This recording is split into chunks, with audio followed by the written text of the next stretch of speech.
할렐루야, 할렐루야. 네, 애터미 아침 예배 오신 여러분들을 예수님의 이름으로 환영하고 축복합니다.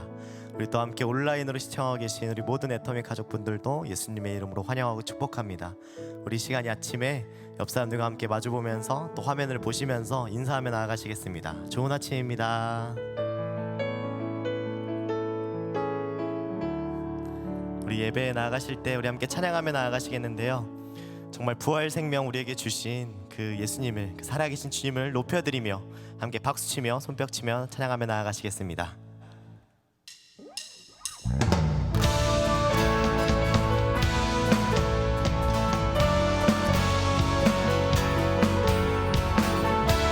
우리 살아계신 그 주님을 높여드리며 주님께 고백하며 나아가시겠습니다. 주 하나님, 주 하나님, 독생자 예수 날 위하여 오시었네. 내 모든 죄 다 사하시고 주 배서 부활하신 나, 예, 그 새 주, 살아계신 주, 살아계신 주, 나의 참된 소망, 걱정 일지 전혀 없네. 사랑해 주네. 갈 길이 또하니 내 모든 삶의 기쁨 늘 충만하네. 주 안에서, 주 안에서 거듭난 생명 도우시는 주의 사랑, 참 기쁨과 확신 가지고 예수님의 도우심이미 우리 함께 선포하시며 나가겠습니다. 살아계신 주, 살아계신 주, 나의 참된 소망, 걱정 일지 전혀 없네. 사랑해 주네. 갈 길이 또하니 내 모든 삶의 기쁨 늘 충만하네. 그 언젠가 주의 때까지 주를 위해 싸우리라. 승리의 길, 승리의 길, 멀고 험해도 주님께서 나의 앞길 지켜주시리. 살아계신 주, 살아계신 주, 나의 참된 소망, 걱정 일지 전혀 없네. 사랑해 주네. 갈 길은 또하니 내 모든 삶의 기쁨 늘 충만하네. 살아계신 주, 살아계신 주, 나의 참된 소망, 걱정 일지 전혀 없네. 사랑해 주네. 갈 길은 또하니 내 모든 삶의 기쁨 늘 충만하네. 내 모든 삶의 기쁨, 내 모든 삶의 기쁨 늘 충만하네.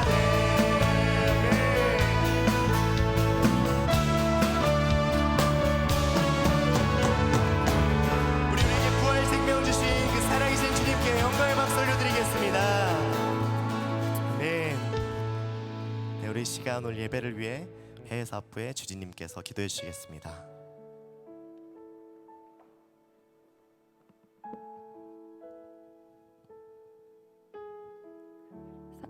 사랑이 많으신 하나님 아버지, 주님께서 너무나도 사랑하시는 한 사람 한 사람을 애터미로 불러주시고 온 오프라인으로 함께 모여 예배하게 하시니 감사합니다.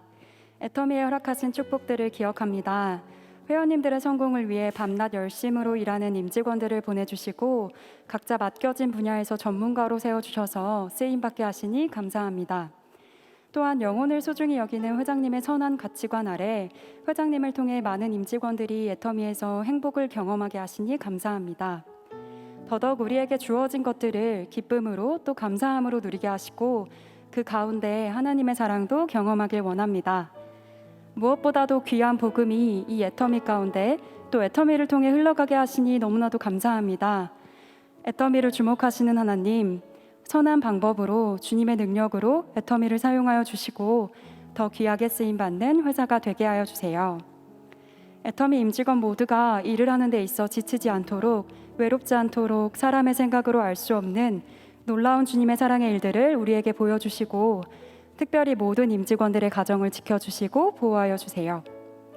회장님을 비롯한 리더십을 축복하고 위에 기도합니다. 하나님께서 세워주신 대표님들에게 주님의 전략과 사랑을 부어주시고 그들을 선한 하나님의 도구로 사용하여 주세요. 하나님께서 주신 그 마음 붙잡고 달려나갈 때 지치지 않는 믿음과 평안 그리고 기쁨과 건강을 허락하여 주세요. 오늘 말씀 전하실 정홍준 목사님을 위해 기도합니다. 담대하게 선포되는 그 생명의 말씀을 통하여 주님을 우리가 더욱더 알아가기 원합니다. 우리에게 부드러운 마음을 허락하여 주시고 하나님이 궁금한 우리를 이 시간 가운데 만나 주셔서 말씀으로 우리를 회복시켜 주세요. 우리 한 사람 한 사람을 귀하게 여기시고 우리를 너무 사랑하시는 예수님의 이름으로 기도드렸습니다. 아멘.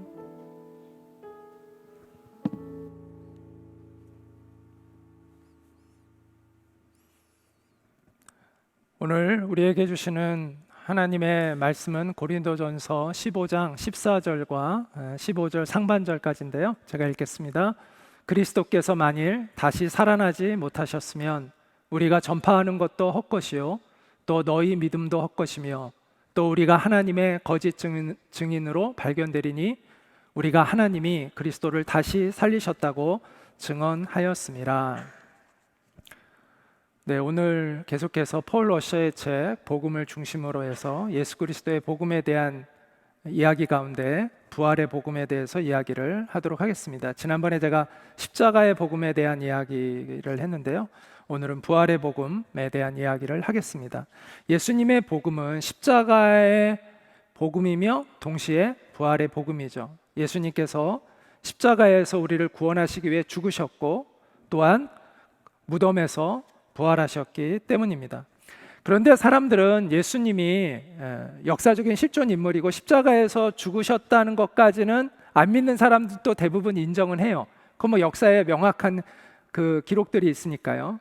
그런데 이 부활에 대해서는 이성적으로 받아들이기 어렵다고 생각해서 이것을 잘 믿지 못합니다. 그래서 예수님을 나의 주님으로 고백하지 못합니다. 예수님의 부활을 믿지 않는 한 예수님은 억울하게 죽은 현자 의인에 불과하기 때문이죠. 하나님의 아들이라는 인정이 될 수가 없는 거죠. 그러므로 우리가 예수님을 믿는 사람이 되는 그 열쇠는 부활의 믿음에 달려 있다라고 말할 수 있습니다. 예수님을 나의 주, 나의 하나님으로 고백을 하려면 이 예수님의 부활이 믿어져야 되는 것이죠. 예수님의 제자들은 그 사실을 잘 알고 있었습니다. 그래서 바울은 이렇게 오늘 우리가 읽은 그 말씀대로 그리스도께서 만일 다시 살아나시지 못했다면 우리가 전하는 것이 거짓 증인으로 발견될 것이다 라고 얘기하면서 우리가 하나님이 그리스도를 다시 살리셨다고 증언하였음이라 이렇게 이야기합니다. 그러니까 우리가 예수님의 부활의 증인인 것이 이것은 우리가 확증할 수 있는 경험한 것이라는 것을 강조하고 있는 것이죠. 그러므로 예수님의 부활이 사실이라는 것을 어떻게 믿을 수 있는가라는 이 질문은 매우 관심 있는 질문이고 또 중요한 질문이기도 합니다. 우리는 두 가지를 통해서 예수님의 부활이 사실이라는 것을 믿을 수가 있는데 자, 첫 번째는 뭐냐면 내 마음속에 일어나는 내적 증거를 통해서 이 믿음을 갖게 됩니다. 또 하나는 역사적인 외적인 증거들을 잘 살펴봄으로 인해서 어떤 사람들은 또 이 믿음에 다가가는 사람들도 있습니다. 근데 대부분은 뭐 이것을 역사적으로 검토해서라기보다는 내 마음속에 그 믿음을 주셔서 갖는 경우들이 많습니다. 저 같은 경우도 예수님을 뭐 논리적으로 역사적으로 뭐 이 부활이 사실인가를 탐구해가지고 실증해서 믿게 된 것이 아니라 그냥 하나님께서 내 마음에 그 믿음을 주셨기 때문에 일어났거든요. 그것을 성령의 조명이라고 합니다. 성령님께서 우리 마음속에 그 믿음을 갖게끔 해주시는 그 신비한 역사를 성령의 조명이라고 이야기를 합니다. 이에 대해서 고린도후서 4장 6절은 이렇게 얘기하는데요. 어두운 데에 빛이 비치라 말씀하셨던 그 하나님께서 예수 그리스도의 얼굴에 있는 하나님의 영광을 아는 빛을 우리 마음에 비추셨느니라 이렇게 말씀하고 있습니다. 여러분에게도 성령님의 조명이 있어서 또 제가 예수님의 부활을 믿은 것처럼 여러분도 그런 믿음을 갖게 되는 은혜가 있기를 축복을 드립니다. 성령님의 조명하심으로 부활에 대한 믿음을 우리가 갖게 되기도 하지만 부활에 대한 외적인 증거들을 확인해서 믿는 사람도 가끔 있더라고요. 대표적인 사람이 이제 C.S. 루이스 같은 그런 사람들이죠. 예수님의 부활은요, 그 사실을 부인하고 싶어하는 사람들을 당황하게 할 만큼 매우 확실합니다. 역사적으로 확실한 증거들을 가지고 있습니다. 많은 사람들이 예수님의 이 이야기를 비역사적인 사건이라고 이렇게 생각하거나 인간이 만들어낸 신화로 이렇게 치부하려고 하는 사람들이 있는데 이러한 역사적인 증거를 한번 살펴보는 것이 그들의 생각을 바꾸는 데 조금이라도 도움이 될 것 같습니다. 예수님의 부활이 역사적인 사실인 것을 증명해주는 주요한 논거가 있는데요. 첫 번째는 예수님의 부활은 예수님이 미리 말씀하신 것이 이루어진 것입니다. 갑자기 그냥 예수님이 예고 없이 하신 것이 아니라 그것을 이미 예고하고 계셨다라는 거예요. 예수님은 죽음에 대해서도 미리 말씀하셨고 부활에 대해서도 미리 말씀하셨습니다.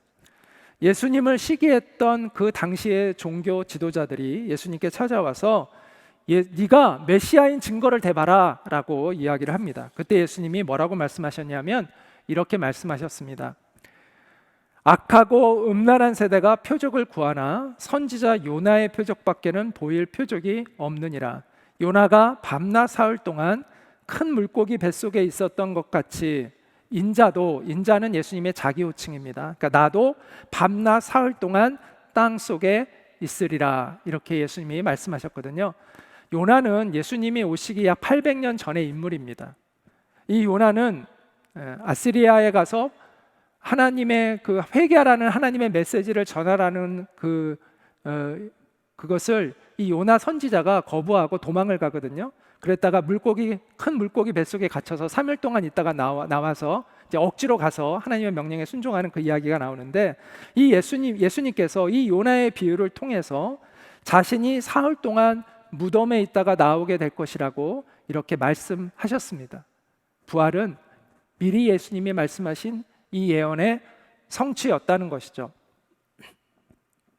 또 하나 중요한 논거는 뭐냐면 예수님의 시신을 누구도 찾을 수가 없었다는 것입니다. 종교 지도자들은 예수님이 자신이 죽었다가 부활할 거라고 예언했다는 걸 알고 있었습니다. 그래서 빌라도에게 찾아가서 무덤을 지켜달라라고 요구를 합니다. 그래서 빌라도가 승인을 내서 그 무덤을 지키는 군병들이 있었습니다. 예수님의 시신이 사라진 것은 군병들이 지키고 있는 무덤에서 일어난 사건이에요. 그런데 지금 두려움에 예수님의 그 참혹한 십자가를 바라보고 다들 두려움에 떨어서 나도 예수님처럼 그런 극형에 처할까 봐 두려워 떨고 있는 제자들이 그 경비병들이 지키고 있는 그 무덤에 찾아가서 예수님의 시신을 훔쳤다라는 이 말은, 이 가정은 사실 설득력이 없습니다. 설사 그랬다 하더라도 그럼 누가 그랬는지 뻔히 알잖아요. 그러면 그 제사장 그 무리들이 군병들을 시켜서 금방 그거 못 잡아오겠습니까? 그럼 그들을 족쳐서 그 시신을 찾아서 사람들 앞에 다 이렇게 밝히면 더 이상 예수님이 부활했다는 그 소문이 한순간으로 그냥 잠잠해지겠죠. 그런데 그들은 희한하게도 적극적으로 시신을 찾는 일에 나서지 않습니다. 그것은 무엇을 반증할까요? 그들도 예수님이 부활했다는 사실을 알고 인정하고 있었다는 것을 의미합니다. 또 가장 중요한 것은 이것이죠. 신뢰를 주는 증인들이 수백 명이나 있었다는 것입니다. 어떤 사건이 그것이 실제인가를 알려면, 입증하려면 두 가지가 전제되어야 되는데, 첫째는 증인이고요, 둘째는 그 증인들의 신뢰죠. 그 사람들이 얼마나 믿을 수 있는 사람들인가라는 것입니다. 한 명의 증인만 있으면 우리가 믿기가 어렵습니다. 다수의 증인이 있을수록 신뢰가 생깁니다. 그리고 그 다수의 증인들의 사람 됨됨이가 또한 중요합니다. 맨날 뭐 사기꾼 사기 그 전적이 있는 사람들이 막 그 말을 하면 참 믿기가 어렵잖아요. 그러나 그 사람들이 진실한 사람들이라는 걸 알게 되면 그 말의 무게는 굉장히 큰 무게를 갖습니다. 예수님의 부활은 수백 명의 증인들이 있습니다. 11명의 제자들을 비롯해서, 가룟 유다는 배신하고 나중에 자살을 하지만 나머지 11명의 제자들을 비롯해서 500명이 넘는 사람들이 예수님의 부활을 목격했다고 이야기합니다. 그래서 베드로는 이렇게 이야기를 하는데요. 우리 주 예수 그리스도의 능력과 강림하심을 너희에게 알게 한 것이 교묘히 만든 이야기를 따른 것이 아니요, 우리는 그의 크신 위엄을 친히 본 자라.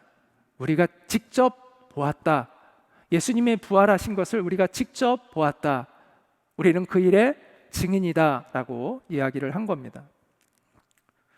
그리고 그 증인들의 증언에는 목숨을 거는 진실성의 힘이 있었어요. 이게 굉장히 중요한 거죠. 어떤 이들은 예수님의 부활을 예수님의 제자들이 만들어낸 그러한 거짓말이다라고 치부합니다.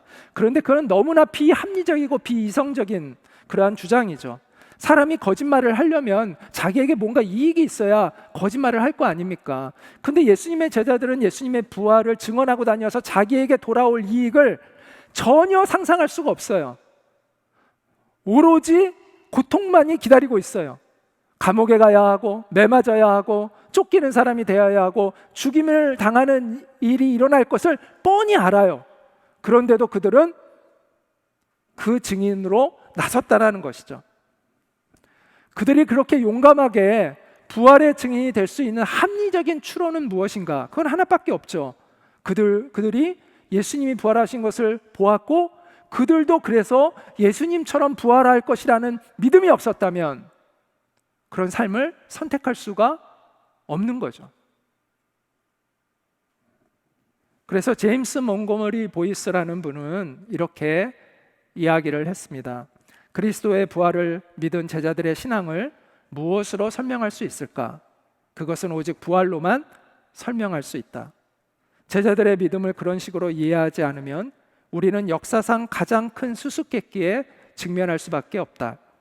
부활의 역사성과 부활하신 주님의 현현에서 그 이유를 찾아야만 기독교를 이해할 수 있으며 기독교 역시 모두에게 확실한 소망을 제시할 수 있다. 이렇게 말했습니다.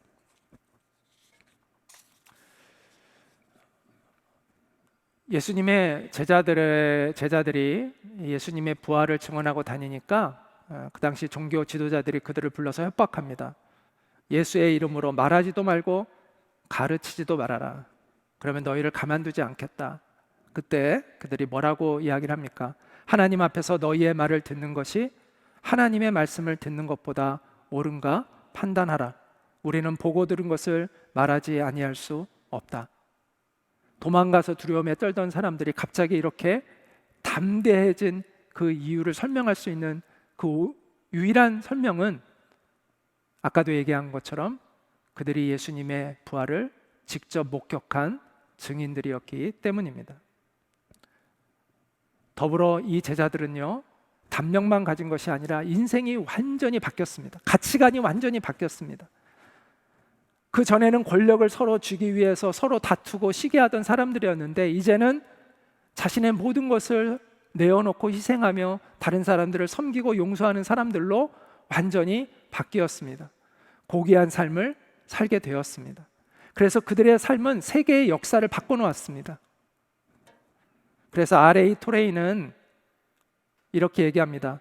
그렇게 놀랍고 획기적인 도덕적인 변화가 일어났다는 것은 무엇인가 엄청난 사건이 일어났다는 명백한 증거다. 부활의 역사성, 또 그들이 부활하신 주님을 직접 목격했다는 사실 말고는 이런 현상을 설명할 근거가 없다. 역사는 너무나 강력하게 예수님의 부활을 입증하고 있습니다.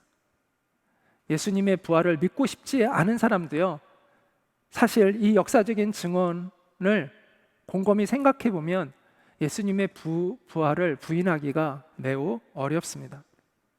바울은 예수님의 부활을 믿지 않는 그 로마의 권력자들, 그 당시 그 팔레스틴 땅을 다스렸던 그 왕 앞에서 이렇게 얘기합니다. 당신들은 하나님이 죽은 사람을 살리심을 어찌하여 못 믿을 것으로 여기나이까? 자, 우리의 문제는 뭐냐면요, 예수님을 그냥 인간으로 생각했기 때문에 못 믿어지는 거죠. 근데 예수님이 정말 하나님이 약속하신 그분이라면, 하나님의 아들로 이 땅에 오신 그분이라면 예수님이 죽고 나서 무덤에 묻혀 있는 게 더 이상한 일이죠. 결국은 이 키는 어디에 있는 거냐면 예수님을 누구로 믿느냐에 달려 있는 거예요. 예수님이 정말 하나님의 아들이라면 그분이 무덤에 그대로 있는 게 더 이상한 일이죠. 당연히 부활하셔야 되는 거죠. 예수님은 부활을 통해서 역사 속에 당신이 누구인가를 증명하신 것입니다. 예수님이 우리의 주와 그리스도가 되신다는 사실을 부활을 통해서 만천하에 그것을 공개적으로 드러내 주신 것입니다. 그리고 그 예수님의 십자가의 죽음이 어떤 죽음이었는지를 알게 해 주신 것입니다. 그래서 예수님의 부활이 있으므로 예수님의 십자가는 영광의 십자가가 되는 것이죠.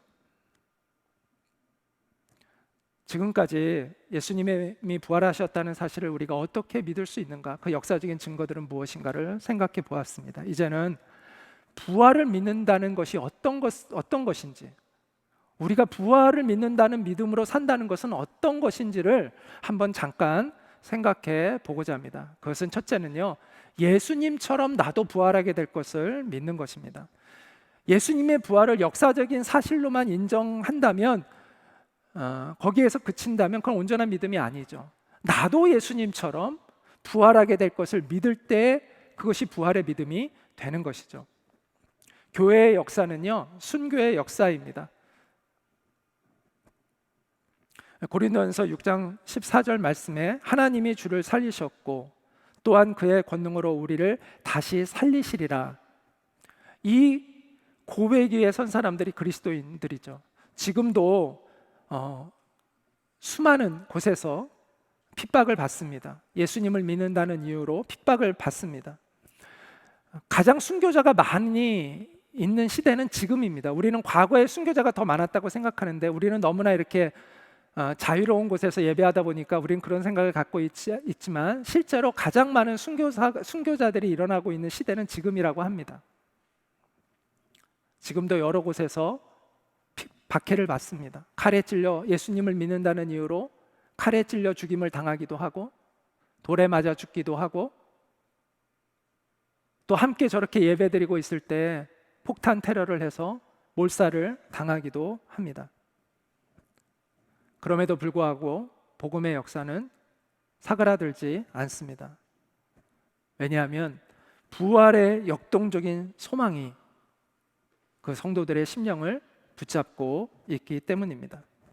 부활의 소망은요, 안락함과 평안함 속에서 막 일어나기보다는 오히려 고난과 핍박 가운데 있을 때 더 부활의 소망이 우리 가운데 있게 되는 것 같습니다. 그래서 저는 우리 한국교회가 북한교회의 지하교회의 성도들을 만날 때 우리의 믿음이 회복되지 않을까라는 기대를 갖습니다. 오늘날 우리 남한에 있는 교회들은 너무 편안함과 안락함에 젖어 있어서 부활의 소망을 잃어가고 있는 것 같아요. 그러나 북한에 있는 그 순교자의 영성을 가진 그 믿음의 성도들은 그 부활의 소망이 활활 그들의 가슴에 타고 타오르고 있을 것입니다. 우리가 그들을 만날 때 우리의 메마른 영혼도 다시 회복되게 될 것이라고 생각합니다. 또 부활의 믿음을 갖는다는 것은요, 나도 부활하게 될 걸 믿는 것뿐만 아니라 예수님이 주신 새 생명으로 내가 지금부터 새로운 인생을 살게 되는 것을 믿는 것입니다. 로마서 6장 4절은 이렇게 이야기합니다. 그러므로 우리가 죽음에 이르는 세례를 받음으로 그리스도와 함께 묻힌 것은 그리스도께서 아버지의 영광으로 죽은 자들 가운데서 살아나신 것처럼 우리도 새 생명 가운데서 살기 위함입니다 라고 말씀했습니다. 자, 세례를 우리가 예수님 믿으면 세례를 받잖아요. 그 세례를 받는다는 것은 내 인생의 주인이 예수님이 되셨습니다라는 고백을 사람들 앞에 이제 공적으로 선포하는 것이죠. 그래서 물속에 이렇게 담궜다가 이렇게 세우는데, 물속에 담그는 건 예수님과 함께 죽었다는 것을 의미하고, 다시 이렇게 세우는 건 내가 예수님과 함께 생명으로 다시 태어났다라는 것을 의미하는 것입니다. 그래서 세례의 의미는 예수님의 죽음이 나의 죽음이 되고 예수님의 부활이 나의 부활이 되는 것을 의미하죠. 이것은 미래에 나의 육체가 부활하게 될 것을 내포하는 것도 있지만, 지금의 삶에도, 지금 내가 이 땅에서 살아가는 그 삶에 놀라운 변화가 일어난다는 것을 의미합니다. 예수님의 부활 생명이 내 안에 담겨서 이전과는 다른 새로운 생명으로 새로운 인생을 살아가게 된다는 것을 의미하고 있는 것이죠. 새 생명의 삶을 살아가는 것은 미래가 아닌 현재의 이야기입니다. 육체적인 부활은 미래에 일어날 일이지만, 영적인 부활은 우리가 예수님과 연합되어 새 생명의 삶을 살아가는 이 영적인 부활은 지금 이 땅에서부터 일어나는 일이라는 것이죠.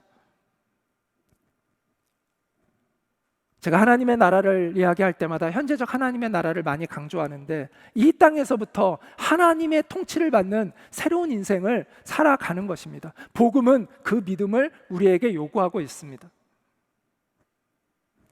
미래에 우리의 육체의 몸이 부활하는 것은요, 밑도 끝도 없이 갑자기 막 주어지는 것이 아니라 주님과 연합되어 살아가는 새 생명의 삶의 열매예요. 주님과 동행하는 삶의 자연스러운 열매인 것입니다. 그래서 사도 바울은 이렇게 얘기합니다. 그가 죽으심은 죄에 대하여 단번에 죽으심이요 그가 살아계심은 하나님께 대하여 살아계심이니 이와 같이 너희도 너희 자신을 죄에 대하여는 죽은 자요 하나님 그리스도 예수 안에서 하나님께 대하여는 살아있는 자로 여길지어다. 그러므로 너희는 죄가 너희 죽을 몸을 지배하지 못하게 하여 몸의 사욕에 순종하지 말고, 또한 너희 지체를 불의의 도구로 죄에게 내주지 말고, 오직 너희 자신을 죽은 자 가운데서 다시 살아난 자 같이 하나님께 드리며 너희 지체를 의의 도구로 하나님께 드리라.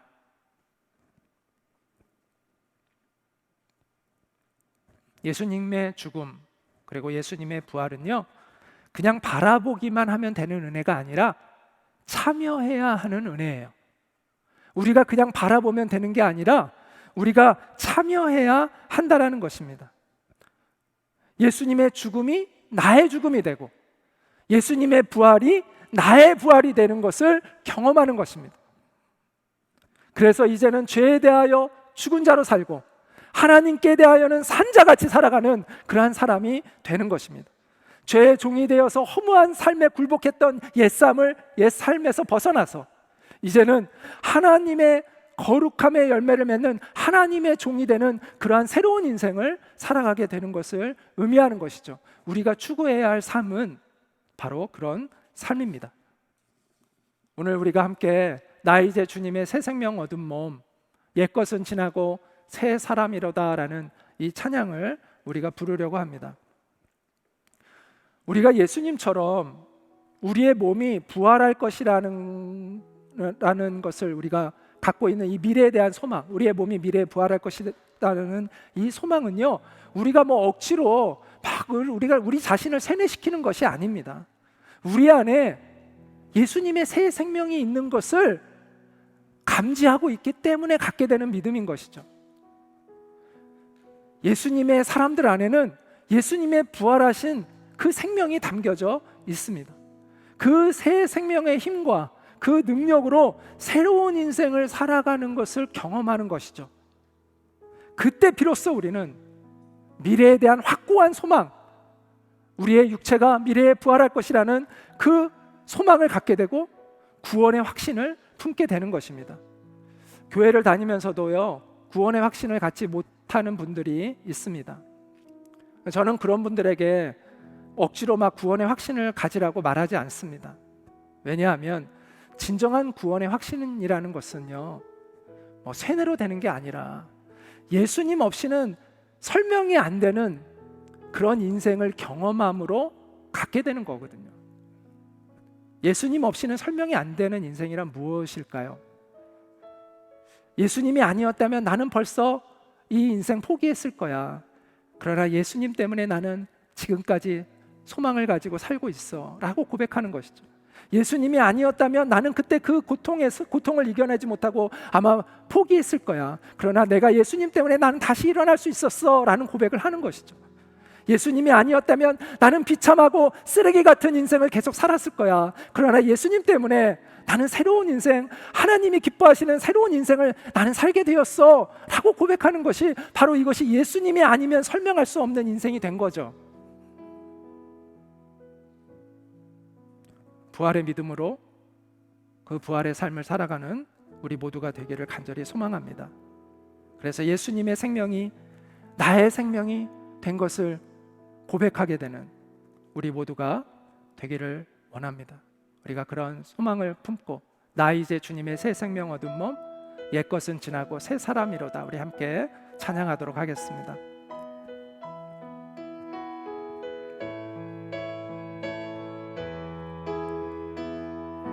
함께 고백하시겠습니다. 나 이제 주님의 새 생명 얻은 몸,